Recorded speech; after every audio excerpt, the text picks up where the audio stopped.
Hello everyone. आप सभी का स्वागत है द प्रॉम्प्ट कोडर में। तो आज से हम लोग शुरू करने जा रहे हैं आर्टिफिशियल इंटेलिजेंस का यूनिट 1। पेपर बहुत ही नज़दीक है, तो लास्ट टाइम रिवीजन के लिए आ चुका है मेरा वीडियो।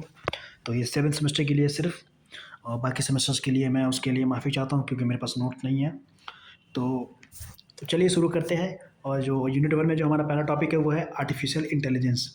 तो आर्टिफिशियल इंटेलिजेंस होता क्या है? ये एक ब्रांच है कंप्यूटर साइंस का जो कि इनेबल करता है मशीन को थिंक करने पे, लर्न करने पे और डिसीजन लेने के लिए, जैसे कि ह्यूमंस लेते हैं।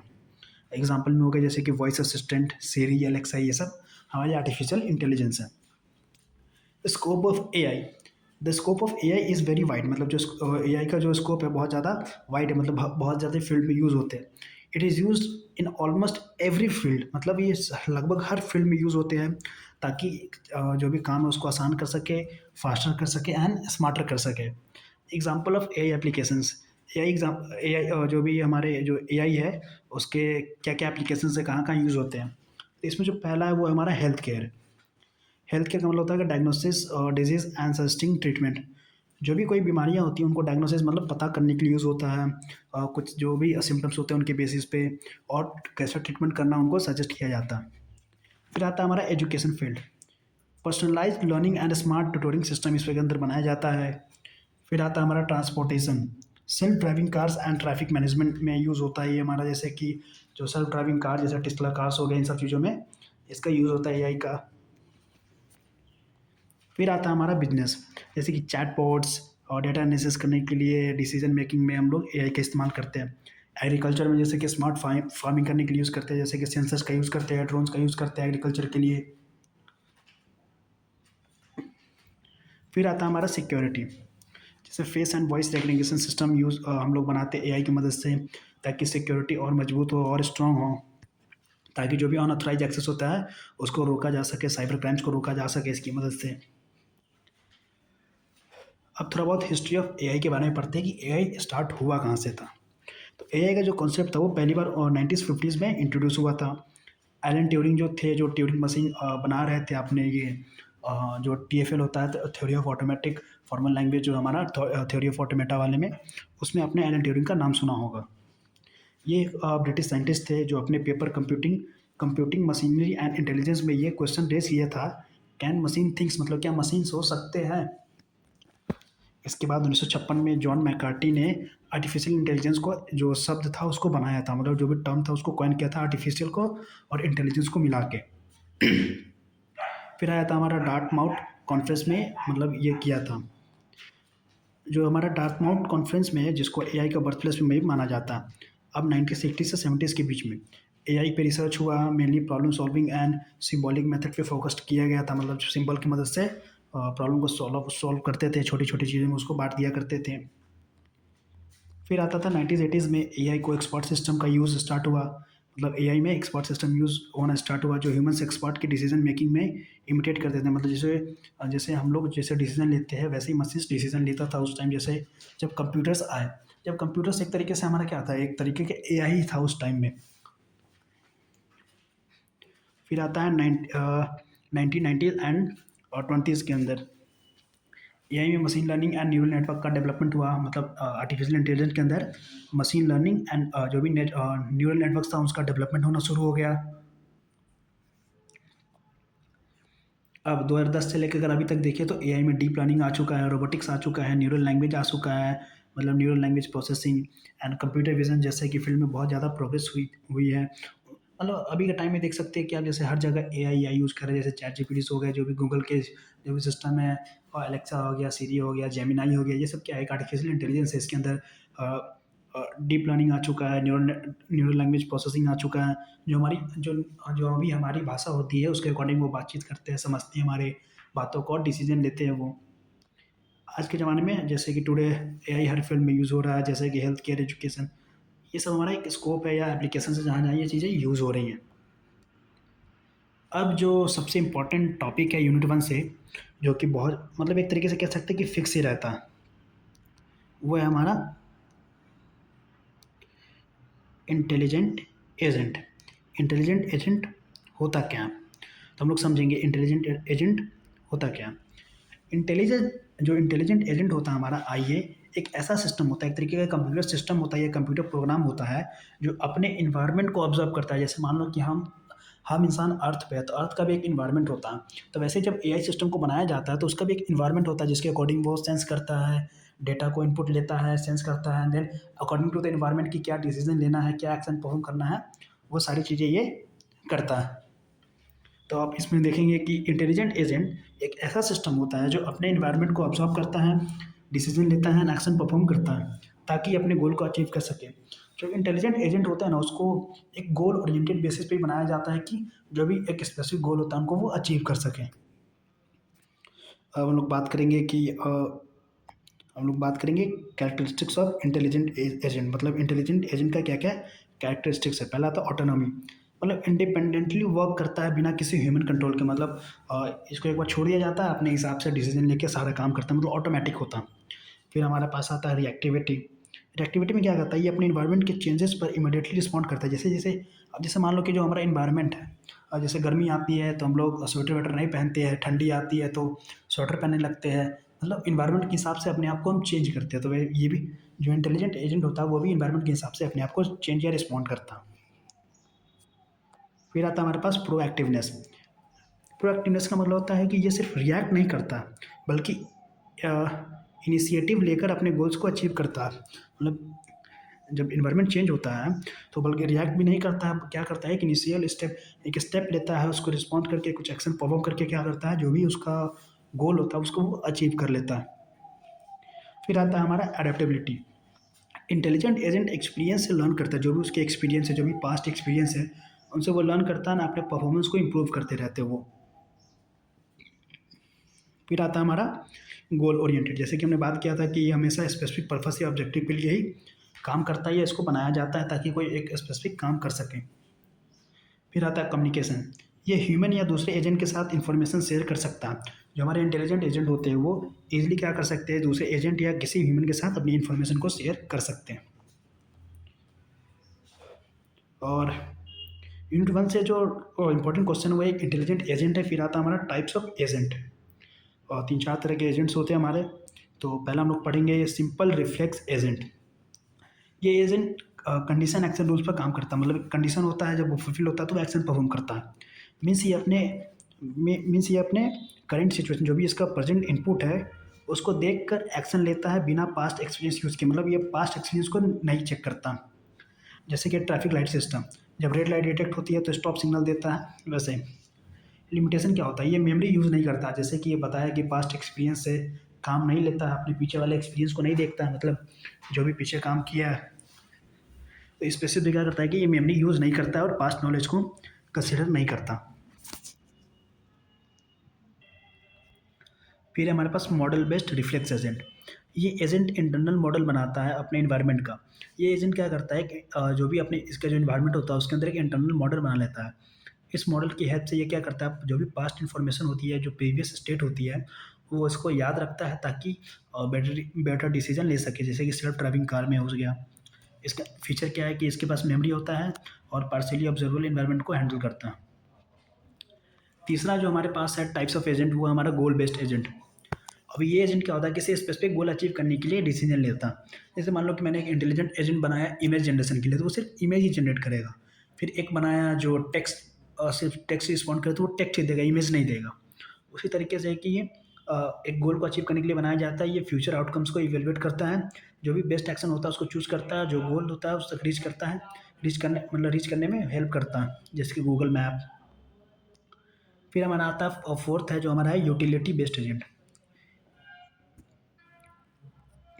और जो हमारा यूटिलिटी बेस्ड एजेंट होता है ये क्या करता है, ये एजेंट क्या करता है, जो भी सिर्फ गोल अचीव नहीं करता है, मतलब सिर्फ गोल को अचीव नहीं करता है, लेकिन जब जब गोल को अचीव कर रहा था, जैसे मान लीजिए कि ये गोल है, तो इस गोल को अचीव करने के लिए मल्टीपल पाथ्स होंगे। तो जो भी बेटर सॉल्यूशन होगा, जो भी बेस्ट और जो भी पॉसिबल रिजल्ट होगा, जो एफिशिएंट होगा, जो मैक्सिमम सेटिस्फाई करेगा, वो क्या करेगा, उस वाले पाथ को चुन करके रिजल्ट को देगा। यूटिलिटी बेस्ड ऐसे काम करता है। जैसे कि ई कॉमर्स का रिकमेंडेशन सिस्टम क्या करता है, आपके अकॉर्डिंग जो भी आपको अच्छा लगता है वो आपको सजेस्ट करता है। फिर आता है हमारा फिफ्थ है learning agent. It is the most advance agent. ये हमारा सबसे एडवांस एजेंट होता है। ये एक्सपीरियंस से लर्न करता है, जो भी इसका पास्ट एक्सपीरियंस होता है उसके बेसिस पे ये लर्न करता है। अपने पास्ट मिस्टेक से इम्प्रूव करता है, जो भी पास्ट मिस्टेक्स है उसको इम्प्रूव करता है उसके थ्रू, एंड जो भी उसकी परफॉर्मेंस होती है उसको बेटर बनाता है, जैसे कि AI assistants like Alexa and Siri. अब थोड़ा एजेंट का आर्किटेक्चर देखते हैं। हमारे पास यहाँ होता है परसेप्शन, फिर ये ऊपर में होता है यहाँ पे एक्शन, रीजनिंग, यहाँ पे हम लोग डिसीजन लेते हैं हम, फिर इंटरेक्ट करते हैं। ये हमारा पूरा क्या है, एक इन्वायरमेंट है जिसके अंदर इंटरेक्शन होता है। फिर हमारा होता है वर्ल्ड नॉलेज मेमोरी, जो भी पास्ट एक्सपीरियंस होता है वहाँ से करता है। और ये जो हमारा जो एक तरीके से मेमोरी होता है, जो भी पास्ट एक्सपीरियंस है उससे क्या करता है, यहाँ पे ये लर्न करता है। तो ये हमारा एजेंट का आर्किटेक्चर है।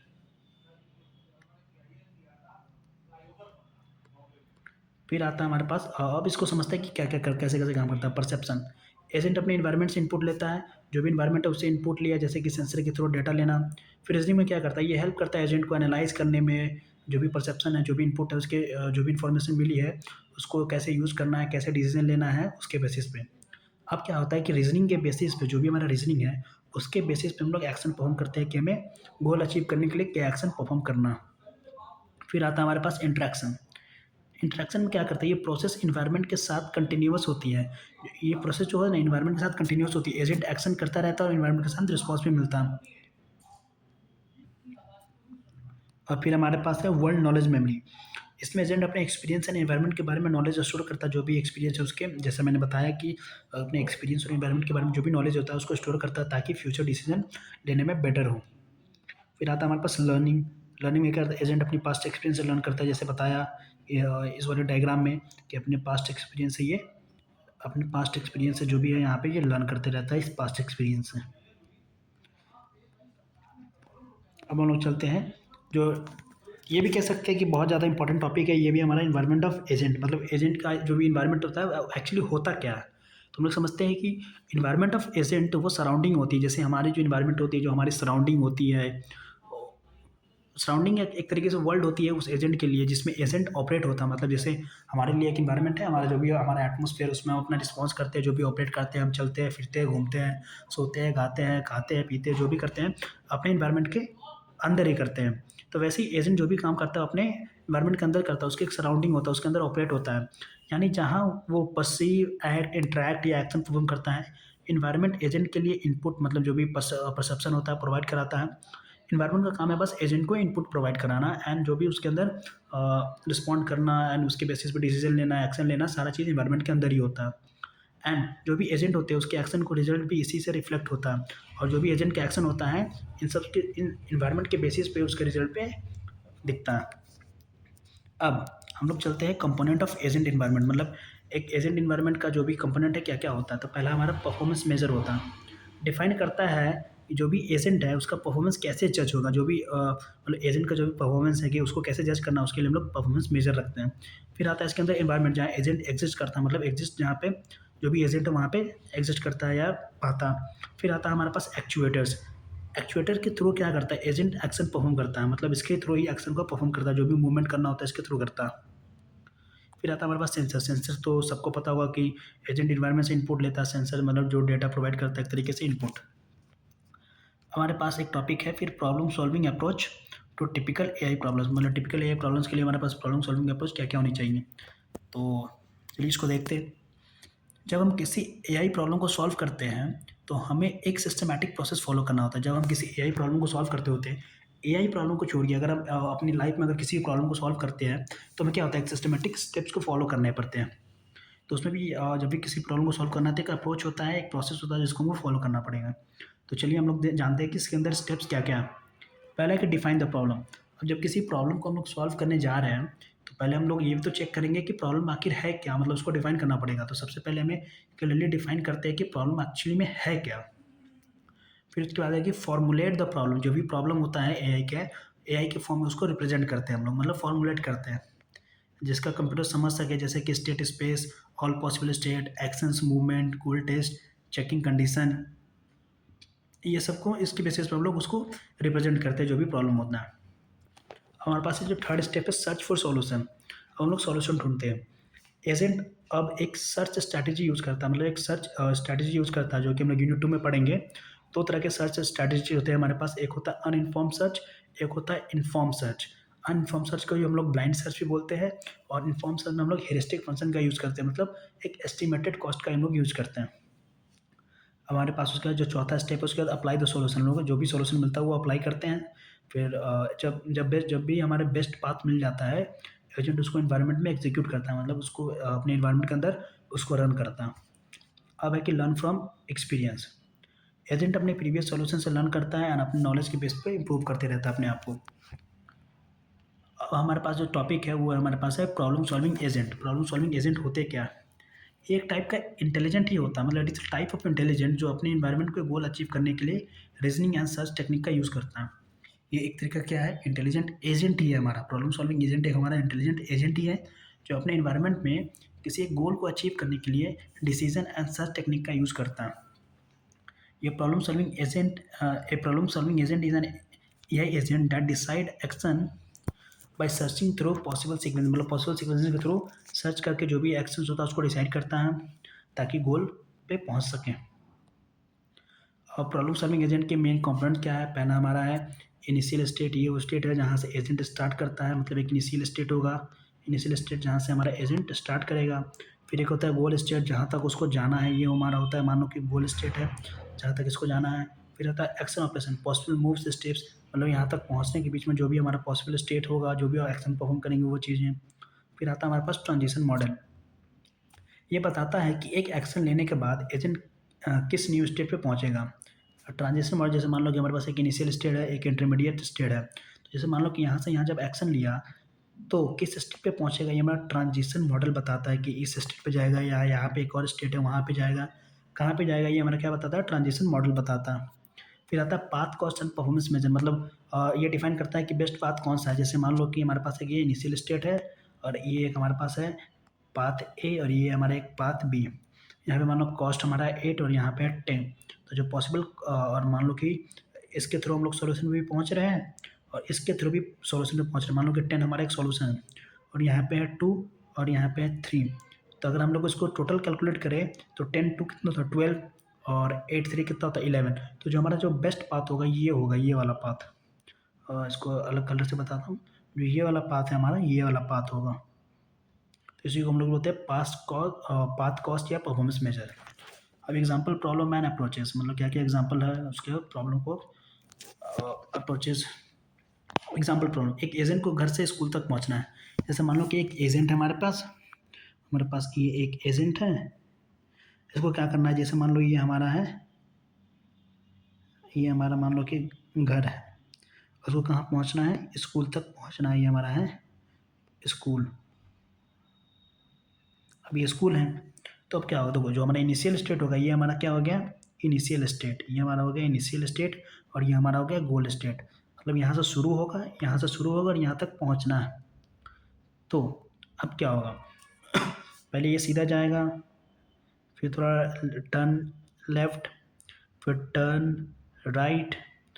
और टर्न राइट करने के बाद जैसे मान लो कि ऐसे पहुँच के एक ऐसे रास्ता था जाने के लिए, ये पाथ था जाने के लिए। तो यहाँ पे क्या क्या स्टेप लिया, पहले कि ये सीधा चला, सीधा चलने के बाद लेफ्ट लिया, लेफ्ट लेने के बाद ये राइट लिया, राइट लेने के बाद स्कूल पे पहुँच गया। तो ये भी जितने स्टेप, जैसे मान लो कि यहाँ से यहाँ तक था 2 किलोमीटर, फिर यहाँ से 1 किलोमीटर और यहाँ से 3 किलोमीटर, तो टोटल जो डिस्टेंस जो कॉस्ट लगा वो हो गया 6 किलोमीटर।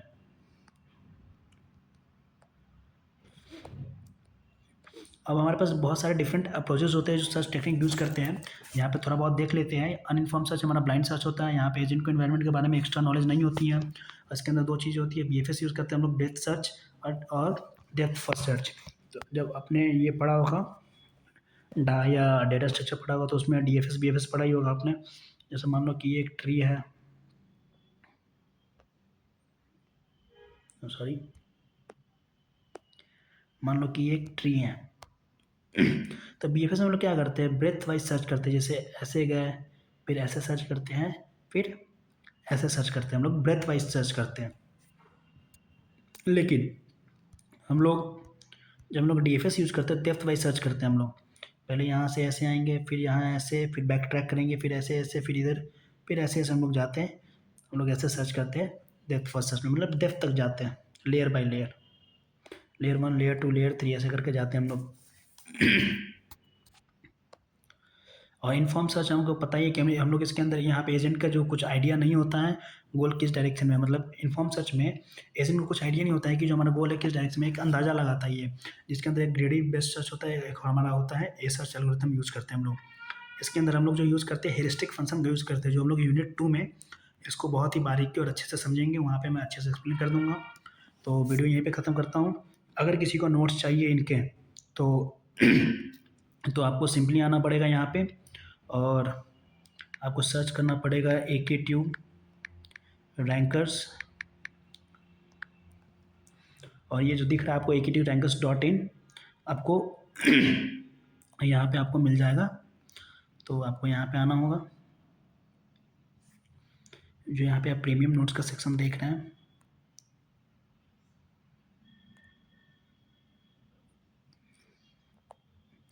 तो आप लोग यहाँ से क्या कर सकते हैं, नोट्स को बाई कर सकते हैं। जैसे आर्टिफिशियल इंटेलिजेंस जैसे यूनिट 1 हुआ, तो आप यूनिट 1 यहाँ से खरीद सकते हैं सिलेक्ट करके और पे कर सकते हैं अपना। पेमेंट करने के बाद आपको क्या करना है, जैसे आप पेमेंट करते हैं उसके बाद आपको क्या करना है, यहाँ पे इस पर क्लिक करना है। जैसे इस पर क्लिक करेंगे आपको एक टेलीग्राम चैनल मिलेगा, वहाँ पे अपना अपना पेमेंट स्क्रीनशॉट डालना है। पेमेंट स्क्रीनशॉट डालने के बाद आपको बताना है कि किस यूनिट का कौन सा नोट चाहिए और सब्जेक्ट और यूनिट मेंशन कर देना है। आपको 1 घंटे के अंदर ये पहुँच जाएगा। मिलते हैं फिर यूनिट 2 में।